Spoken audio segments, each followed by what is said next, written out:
the University of Oregon from 2010 to 2012. Right now, I'm at Georgetown Law in Washington, D.C. I'm the rising third year, so I've had 2 years of law school so far. I don't actually know that much about the law, but I know enough to know that I was an idiot about the law when I was a debater, and so was most of the rest of the community. Which is odd because we do talk about the law a lot, and court decisions come up pretty regularly. Not every tournament will you see a res, but usually you'll see maybe like once every couple tournaments there will be a res that says the Supreme Court can rule in a certain way in a certain case. And that comes up, and so we suddenly turn into courts debaters and legal debaters who do terribly at it, and then go back to debating the federal government. Or some crafty negative team will really not want to debate what the app is, and so they'll think, aha, I'll use the courts to do it. And they'll read a court's counterplan along with the politics disadvantage because they're completely unoriginal and boring. So, because both of these things happen, knowing something about the courts is pretty helpful. And I think you don't really need to know a huge amount to know that a lot of the things that debaters do are bad. So the idea is this is designed to be the hour of like what debaters would really get the most use out of knowing about the courts. So the first and most important question to answer is, what do the courts do?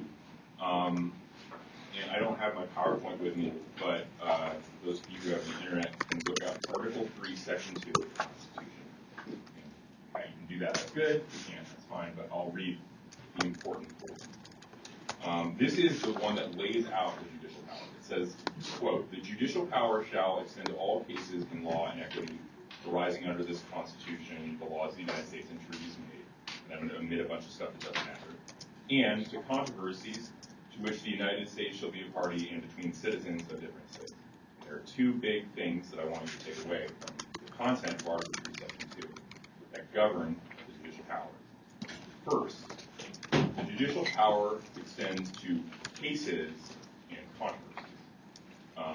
Those are two very important words in constitutional law, and Supreme Court takes them really seriously. What they mean is that federal courts do not just get to issue opinions about what the law is, just willy-nilly. Their power only extends to the ability to resolve cases and controversies. So this has an impact on you in a number of ways. So first, if you have Congress pass a plan, well, that's something they just can do, right? Congress can pass legislation. They have the power to do that. The courts don't get to pass it. They don't get to do that. So if you read a plan that has Congress pass a bill, and your opponents would say, well, the courts are going to do it. That's not how it works. The courts need a case or a controversy. So they need a dispute that they can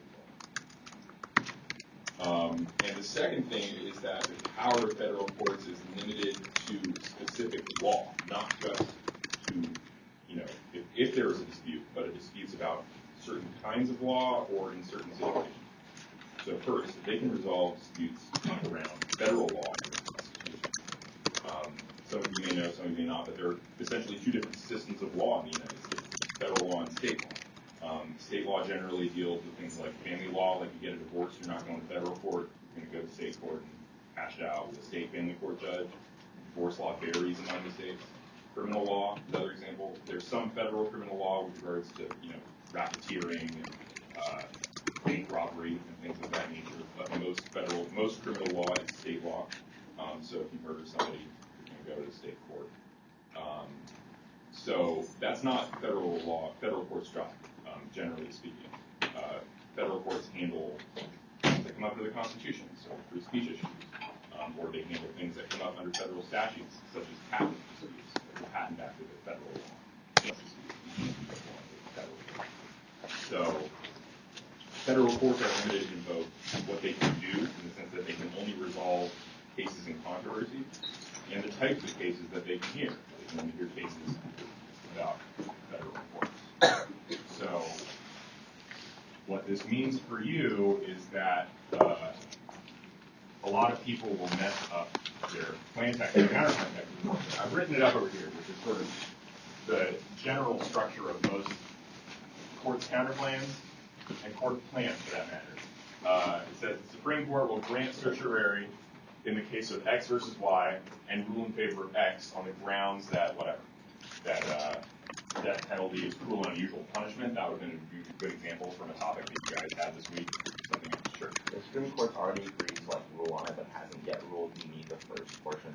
No, you don't. If the Supreme Court has already granted certiorari in a case, which will happen when there's actually an act. Usually, act writers are good enough to realize that they should write an act about a case that's pending before the court.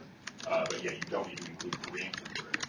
I'll actually briefly explain what that means. So, the structure of the federal system is such that the Supreme Court's at the top, 9 judges in D.C. They hear about 200 cases a year total. Below them are the courts of appeal. There are 13 of those all over the country, and they each govern a specific territory. Right? For example, we are in the 9th Circuit right now. The state of Washington, along with California, Oregon, Nevada, Montana, Hawaii, and Alaska. And some circuits are bigger. Ours is huge. Some are much smaller. Like, for example, the First Circuit is most of New England. Second Circuit is just New York, Connecticut, Vermont, things like that. Those courts of appeal are the intermediate level, and they do most of the appellate ruling in the United States. They rule on something like 10 to 50,000 cases a year. Okay. The district courts are where most cases come up. So, like, if you actually violate a federal law, or you have this class action lawsuit, or the patent infringement case, you go to a district court, and there are 96 of those all over the country right now. We're in the Western District of Washington. Those courts are mostly in Seattle. Although I'm sure there are some in Tacoma too. So anyway, understanding that, say you have a dispute under federal law, you have a right to go to district court, and you also, if you lose, you have a right to go to the court of appeal and say, I think the district court got the law wrong, and I should have won. And you have a right to do that no matter what. Like, the courts can't just bar you from making an appeal. But you don't have a right to go to the Supreme Court. Like, that's because there's too many disputes, and it's only 9 people, and they're making the law for the whole country, and they don't have time to resolve 10,000 disputes. They would do it really poorly. So they have complete discretion as to the types of cases that they take.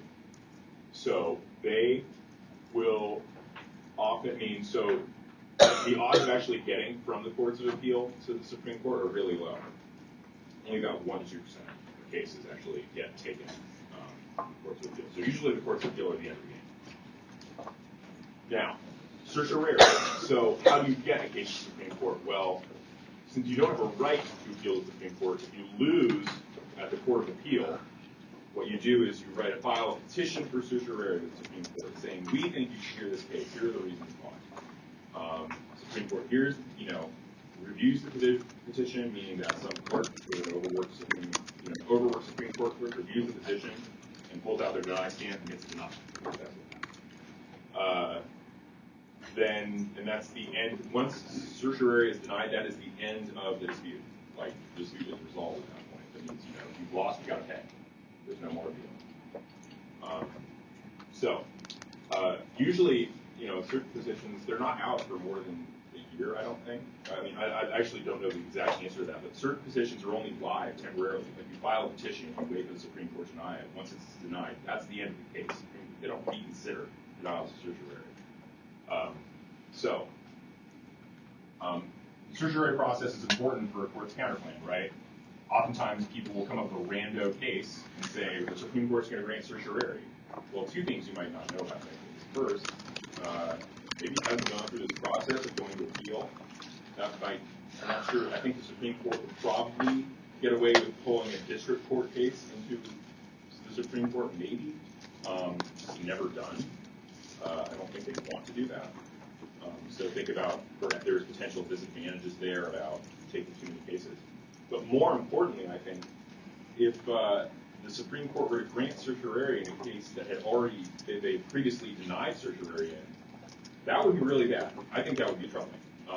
Because if you think about it, at a certain point, disputes need to be resolved so that we can all get on with our lives, right? Like, if there's a few $1 billion in dispute and who's going to get it is important, and then the Supreme Court denies cert, okay, now the new order is established. We won, you lost, we can all move on. If the Supreme Court were to grant cert in a case that is denied, that sort of indicates that the denial of cert is no longer the moment when a case is over. Like, that you could always come back and try to reapply for cert, so that they always might revisit your particular dispute. that would make it very difficult, I think, to run society properly. I think there would be a pretty big So it's not something that's like ever happened in the history of, like, outside of debates. I don't want to make that claim because I do not know. I would be extremely surprised if that scenario had ever happened. Like, I'm pretty sure the Supreme Court would just be like, I'm sorry, we just don't do that. You might be right, you got it wrong, but we do not do that. And they'll wait for another case to come up after that result. Yeah. Is it only the clerks that grant or deny writ of search? Because I thought that it was just a minority of four. Right, you're absolutely right. I joke, the clerk is sort of a joke because the clerks who do most of the reviewing of search decisions. That is correct. 4 justices need to say yes in order for a case to be granted cert. The basic idea is that they're going to grant certs in a few situations. They'll grant cert if there is what's called a circuit split. Because another important point, the Court of Appeal, remember, has a different geographical area which it is responsible for. 2 courts of appeal can come down differently on the same issue. So, and that is the law in their governing jurisdiction. Like the law in the 9th Circuit can be, in California, can be different than the law in New York, even in federal courts. And it's just because those courts have ruled differently on the same issue. Now, generally, that's not a great situation. The Supreme Court really like it when the law is different. So if there's like a case that comes up that allows them to resolve that problem, rule on what the law is, and choose between. The other time is when it's like a really important case. The Obamacare cases were going to go to the Supreme Court because the Supreme Court was not to let the court proceed as well. But in any event, it seems like, you only need 4 of 9. That's only like 40%. But the vast majority of cases still get denied. It's a strong default with any case of the Court of Appeal to say no. Yeah. Are there internal reviews within the district and Court of Appeals, or is it just one ruling at each level? So there is an internal, there is a way to get review at the district level. You can petition the judge who ruled against you for with a petition for reconsideration. Those don't usually work because what you're saying is, Judge, you personally are an idiot and got it wrong. So the judge is usually like, no, I didn't. So it doesn't go that way. However, the Court of Appeal has something called a process called on-bank review. E-N-B-A-N-C. So each Court of Appeals usually has somewhere in the neighborhood of between 10 and 25 judges, something like that. But each individual appellate case is only heard by about 3. So you'll get an appellate case, and it might be the 3 judges will hear it, and it might be a 2-1, a close 2-1 that comes out one way. And everybody else in the court, every other judge in the court will be like, what the hell? That's nonsense. That's a silly ruling. And so oftentimes, like the losing litigant at the Court of Appeal will do something called petitioning for rehearing on things. And that means that the Court of Appeal itself can revisit it with a lot more judges. Sometimes the whole court on the 9th Circuit, because it's like 20, almost 30 judges on the 9th Circuit, they have an on-bank review panel as 11. So that is a possibility, and in fact, I don't know how many of you are familiar with the Hallbig versus Sebelius case. So, probably the single most important kind of case percolating right now. So there was a problem in the statute of Obamacare. So it said something about how the federal government is allowed to give tax credits to those who enroll in exchanges funded by created by the state,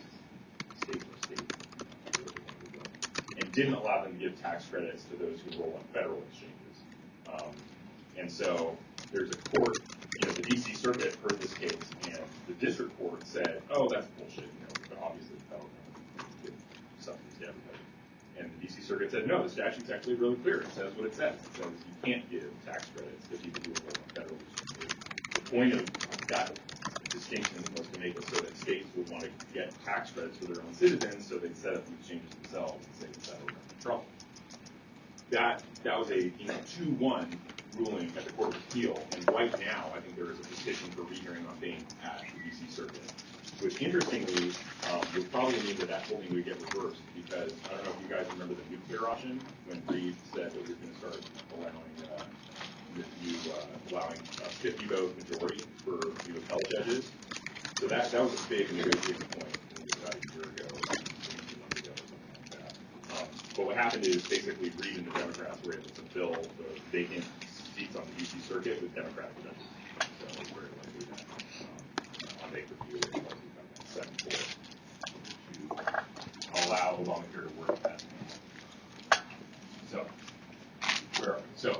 that certiorari, we talk about the case and controversy requirement and the fact that it needs to be federal law. And that's the other two elements of the standard plain text, right?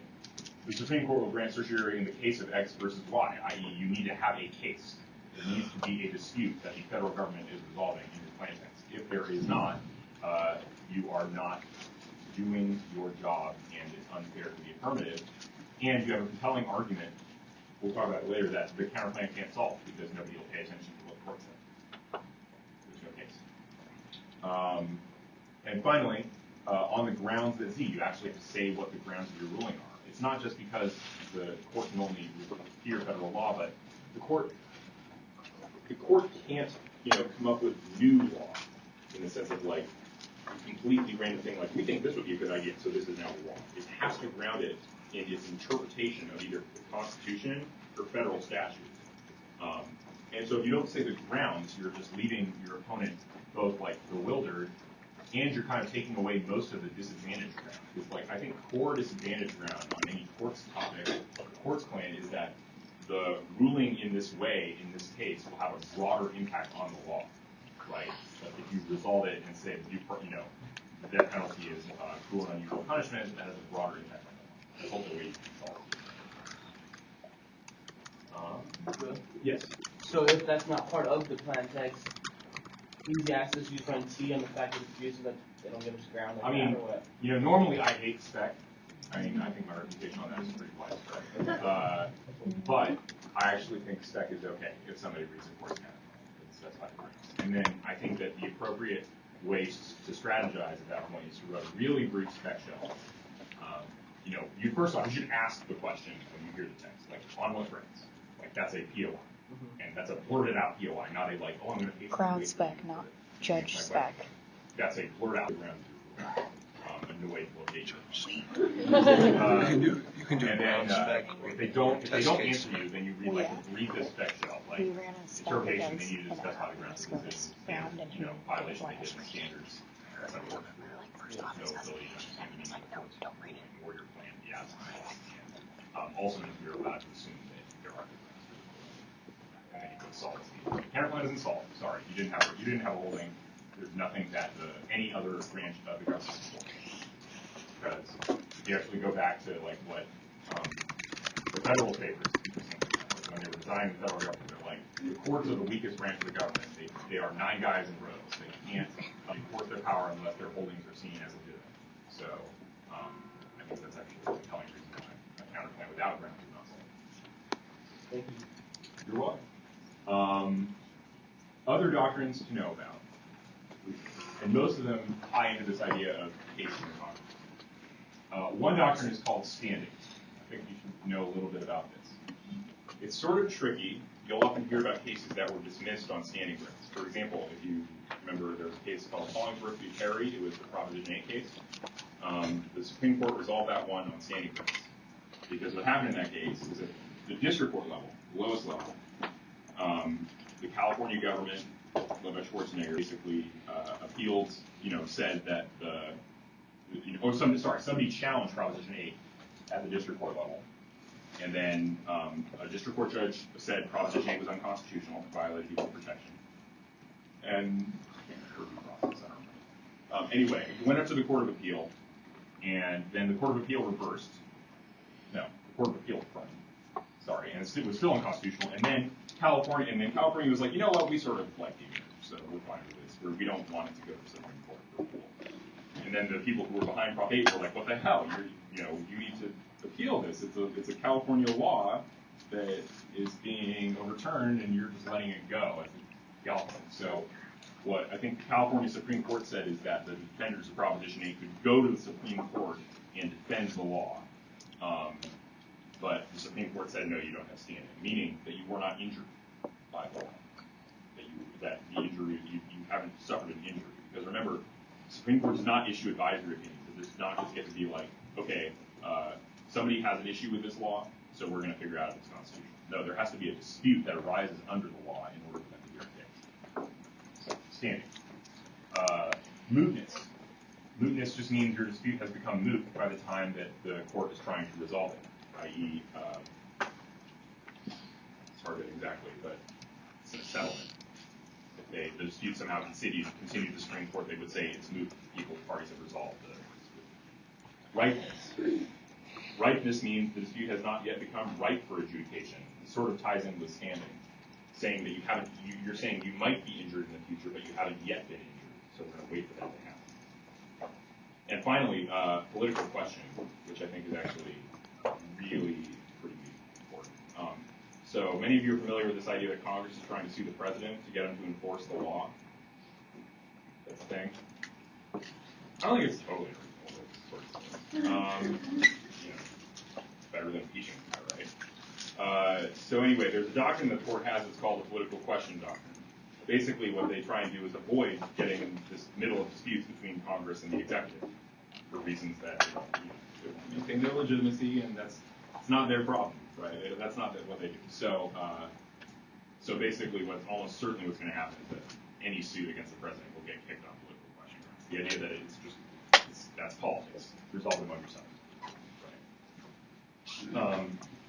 The overall theme here that you want to keep in mind is that the court is trying to keep things limited in terms of the number of cases they hear and the number of cases they're resolving and what they're doing. They're trying to it's a very minimalist attitude towards what the courts do. And there's a pretty compelling argument that key to the courts being able to reserve their own power, right? If the courts were ruling on everything every day, maybe somebody would be like, wait a second, these are 9 unelected people, why should they be making the law? So,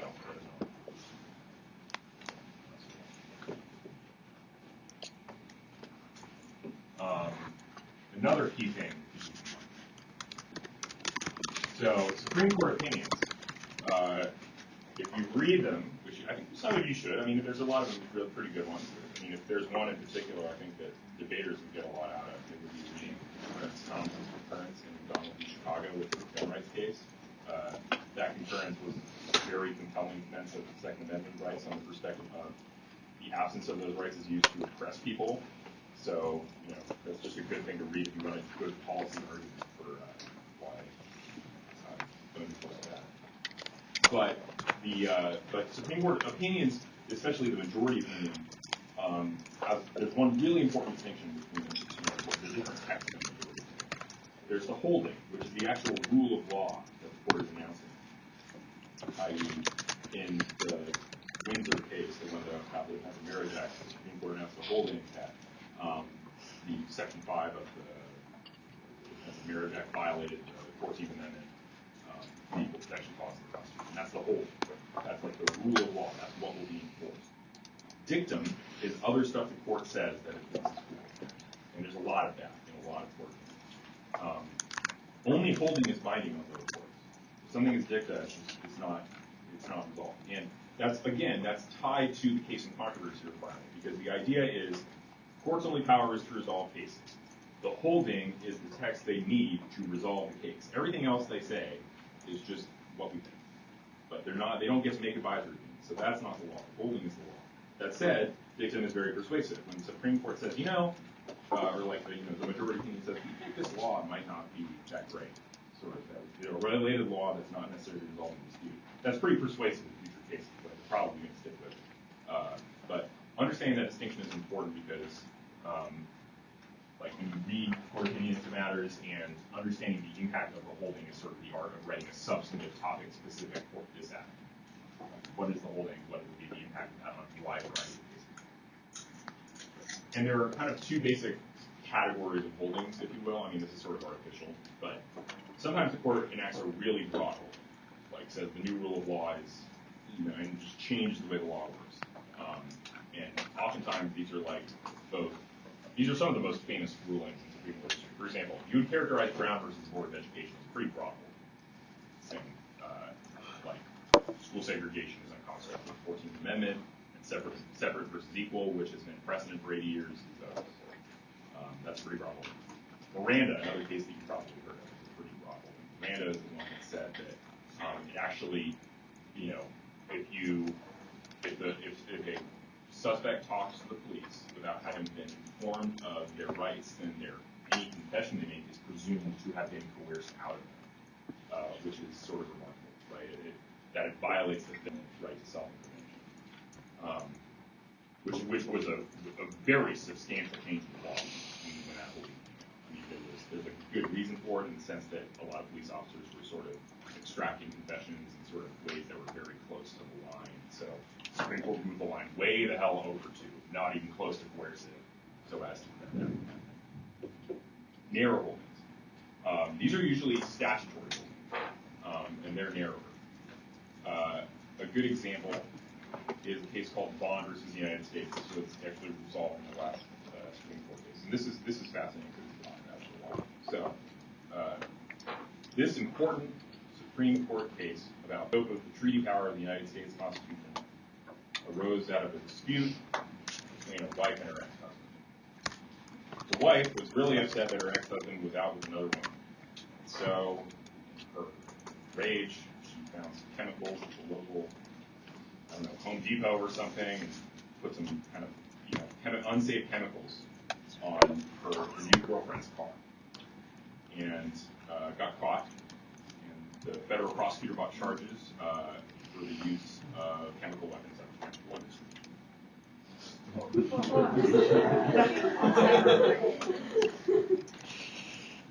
So, this seems a little bit interesting, right? This is just a marital dispute.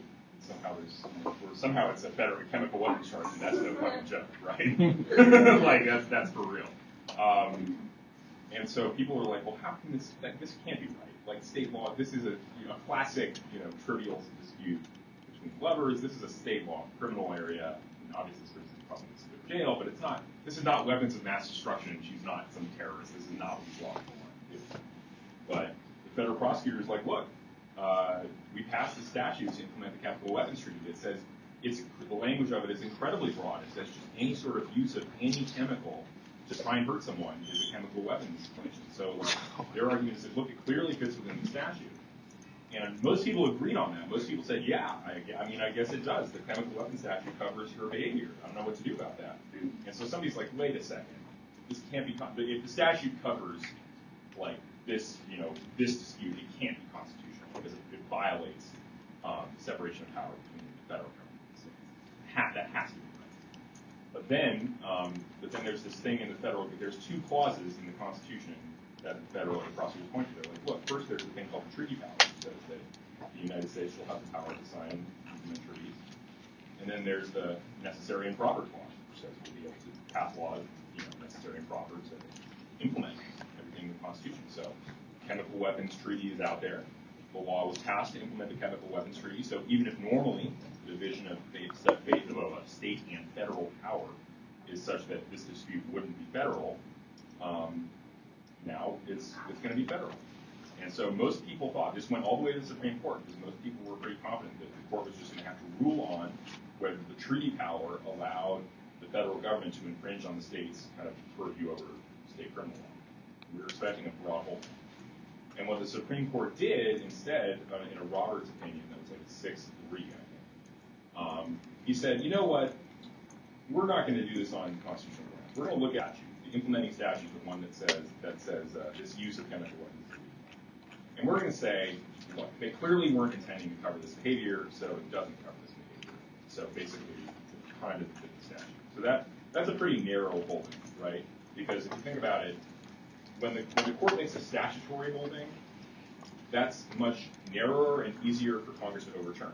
Like, what the court is saying is, look, we think these words in the statute that are sort of ambiguous mean this. And Congress can be like, you're wrong.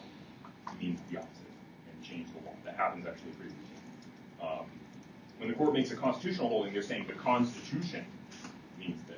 And unless they're Congress is able to get the Constitution passed, they're stuck with what the court says. So Roberts is like, let's be modest, have a narrow holding, and not say what the treaty power is. The problem is, in doing so, he announced a rule of statutory interpretation that's so bad that it would probably ruin a lot of jurisprudence.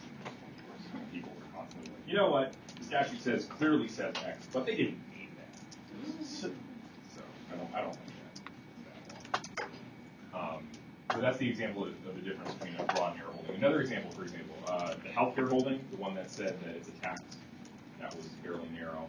It's interpreting the words of the statute so that they can fit into a more obvious area of law. Hobby lobby, great example. People furious about Hobby Lobby. Furious about it. This is all. I like this one too. So people are like, how can the court rule that it's a freedom of religion to deny women their health insurance? And the answer to that question is they didn't. They didn't. It's not a constitutional case. It's a statute. So there's a statute. Well, actually, I'll give you a little more history. So in the 1990s, there was this case called Smith, and there was some person who was like smoking peyote according to their religion, and there was a law against that. And you can't smoke peyote. And so the guy's like, look, this violates my freedom of religion. I'm smoking peyote out of my own personal religious beliefs. And after a while, I got to the Supreme Court, and an opinion by Justice Scalia, they said, you're an idiot. No, you can't smoke peyote. We can't make exceptions for every random religious objector there is. That would make enforcing law in the United States impossible. Like you have, if the law is both neutral and generally applicable, meaning it's not targeted at you and it applies to everyone, you have to obey it, even if it violates your religion. But now that said, if we target your religion, there was a case where we targeted like a certain blood sacrifice school in New Orleans, that would be against religion because that's just antipathy towards a specific religion. But laws against peyote, that's just fraud. You don't have a right. Congress was up in arms about this. So there was a bipartisan law passed called the Religious Freedom Restoration Act, which said that we don't like your rule. We're going to change it. The Supreme Court. So you're an asshole. So the new rule of law is that, let's see if I can remember this. The state needs to have a compelling interest in restricting the exercise of religion, and it needs to be narrowly tailored. I.e., however you do it, you have to do it in the narrowest way possible. And so now, 20 years later, we see the fruit of the Religious Freedom Restoration Act, because the Supreme Court looked at the mandate and then said, look, one, we don't even need to answer the question of whether the government has a compelling interest. We'll assume they do. The mandate cannot be the most narrowly tailored way of making Hobby Lobby violate its religion. That's a different question, obviously. Because you've already set up a system for nonprofits where they can voluntarily opt out, and you didn't do that for Hobby Lobby. So it has to be unconstitutional. It has to be not unconstitutional. Sorry, very important. It has to violate the Religious Freedom Restoration Act. So this kind of gives you an idea, if you know that the case that you really think is annoying has a statutory holding, a narrow holding, Congress can reverse it, right? Congress could reverse Hobby Lobby tomorrow. That's a cool thing for if you're affirmative in a debate and you have something about religious freedom. Congress could reverse Hobby Lobby tomorrow if they wanted to. They just have to amend. Okay. All right. So we talked a lot about the law broadly. Let's be strategic and talk about what happens in the debate. On the affirmative, you're usually in a court stop, you're going to be forced to rule a certain way in a certain case.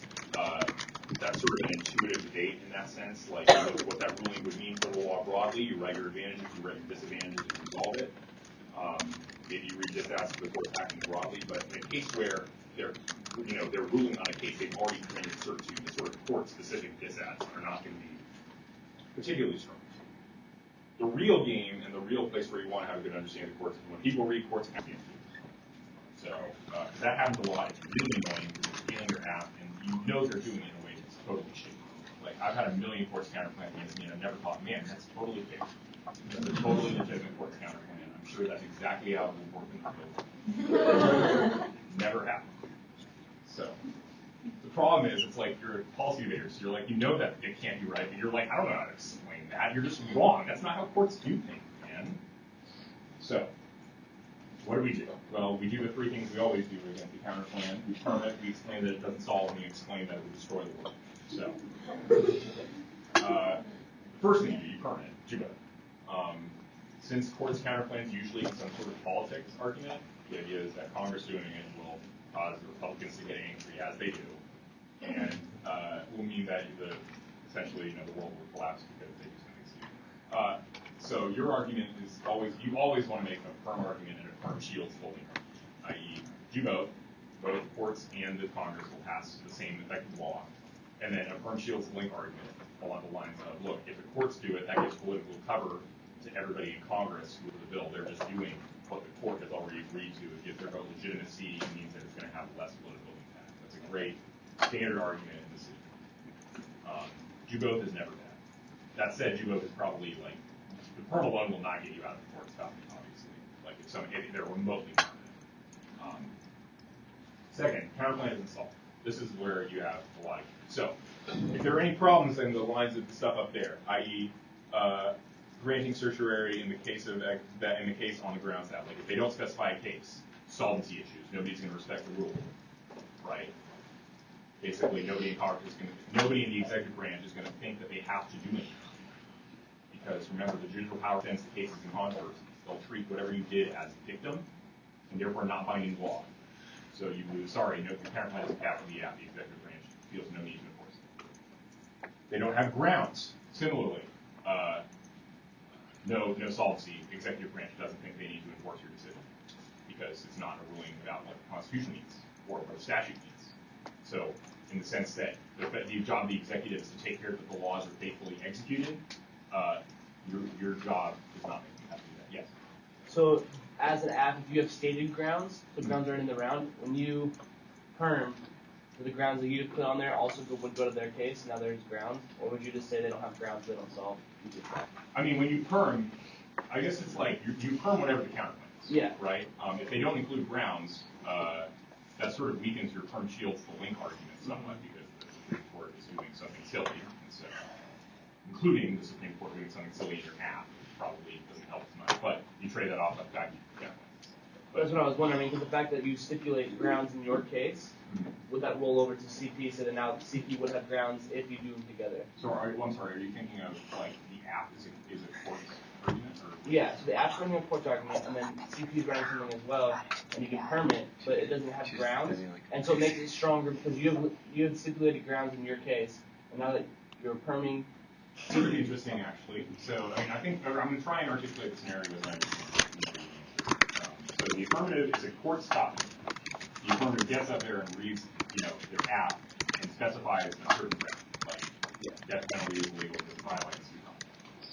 And then the other counterclaim, the negative gets up and says, we're going to do the same plan, except we're going to specify different grounds. So then, the court's going to rule on the fact that it's cruel and unusual punishment or something. What does the permutation look like? Well, the permutation has to include part or all. I don't know. I haven't seen that situation. I don't want to specify. I assume the perm would work.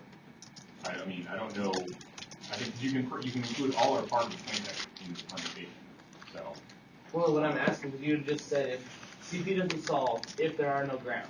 Yeah. Right? Yeah. So, as a government, if you had listed grounds in your case, like, whatever. Yeah. Death penalty doesn't. The fact that you are permanently. The perm obviously. It means that your perm is better than the counterclaim. Yeah. The perm has grounds. Exactly. That's what the plan is better than the counterclaim. Yeah. The plan has grounds, so it doesn't matter at all. Okay, it's already No worries. Okay. So counterclaim doesn't solve on that because they don't specify their grounds. Also, understand how are court decisions generally enforced. So some of them, the really broad ones, like you actually statements of law that go from the executive branch and all over the world. Like for example, Miranda is a really good example of that. All of the Fourth Amendment jurisprudence is actually like this. The Supreme Court states a rule about what constitutes a search, or what's cruel and unusual punishment, or what's a Fifth Amendment violation. Usually, what happens is that the police officers, they have a meeting and they get a report about the new rule that the Supreme Court has made because they don't want their convictions to be. So, with cases like that, you actually have pretty good enforcement. But a lot of other cases, they really do rely on lower courts to enforce the ruling, to enforce the new meaning of the rule of law. And remember that holding dictum distinction we talked about, i.e., the holding, what is the rule of law that resolves the case, and dictum. And only the holding is binding. So when similar cases come up in lower courts, and lower courts are looking to Supreme Court precedent because they're governed by what higher courts say, they'll only feel themselves governed by holding. And so if the case sort of, whatever their rule of law that they put in their counterclaim text isn't actually necessary to resolve the case that they identify, you have a very good argument that the counterclaim will solve the enforce it. I haven't seen that argument work, but this is me after going to law school thinking like this is a way to deal with the problem. Time frame also. Courts take a long time, And a lot of times you'll hear a text that sounds like if people can't find a case, they'll be like, on the next available test case, the Supreme Court will rule in such and such fashion. That's an obvious solvency deficit that you should be immediately pointing out. And there's no guarantee that a good test case will come up. Like the Supreme Court can be really picky because the idea is when it's deciding whether to take a case, it looks at if there are sort of confounding facts that make it hard to issue a clear rule of law, and they'll deny it. Like they usually want this issue to be pristine. Like, you know, there's no other way to resolve it except the constitutional issue, so that's what we're going to do. That doesn't happen. And you want to say that the court's counterclaim still links to politics. This is another interesting argument I have. Say the courts do something really unpopular in the counterclaim. I don't know how, or the courts, you know, step on it, and the idea is that your claim is unpopular. If the courts do it, it'll be a less unpopular policy. I don't necessarily think this works because if the courts do something really radical and unpopular, the Congress is going to still have a lot of gain in that area of law, and it's suddenly become a focal point. Like think about Roe versus Wade. Like imagine that world where, you know, go back to 1973 and people are considering whether or not, you know, somebody says, you know, Congress should make abortion legal. And the counterclaim is like, no, that would be terrible politically. It would lead to, you know, Nixon being impeached and that would be bad. And so the counterclaim is the Congress will do it and will, you know, will run political consequences.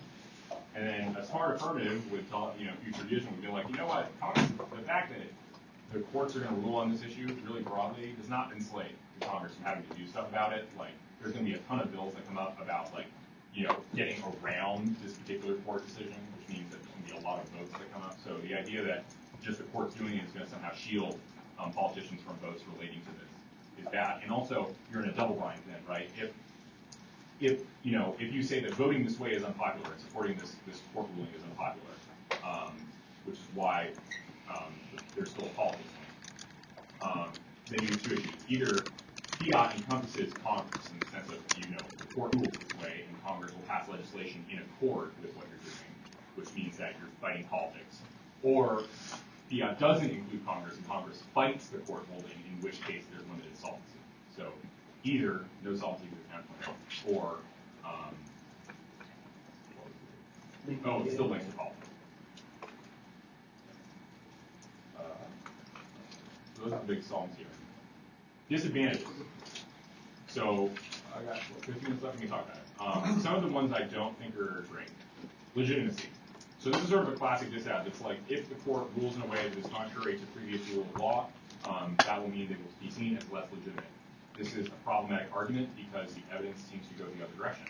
Most of the cases that reverse large and many decades of precedent are some of our most lauded Supreme Court cases. For example, Brown versus Ford is given, if you are strictly viewing it from the perspective of fidelity to past precedent, is probably a pretty bad ruling. That can't be right. Everybody loves Brown. So probably not a good argument. Roe versus Wade, everybody loves that. It's incoherent. Read the decision. I don't understand it.